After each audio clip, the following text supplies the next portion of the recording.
Breaking news చూస్తున్నాం. BRS working president KTR పై కాంగ్రెస్ నాయకులు తీవ్రమైన ఆగ్రహాన్ని వ్యక్తం చేస్తున్నారు. మెదక్ జిల్లా వెల్దుర్తిలో కేటీఆర్ చిత్రపటాన్ని దగ్ధం చేశారు.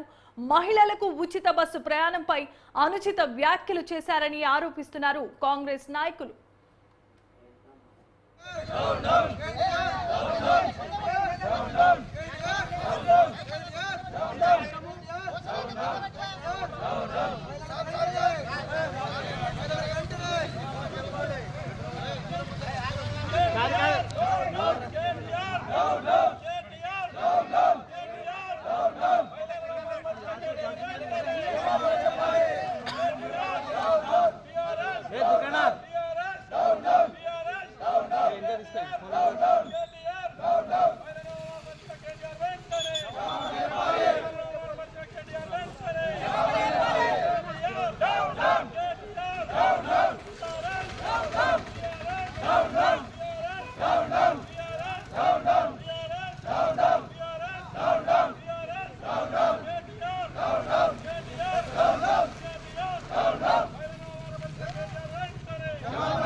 విజయవాడలో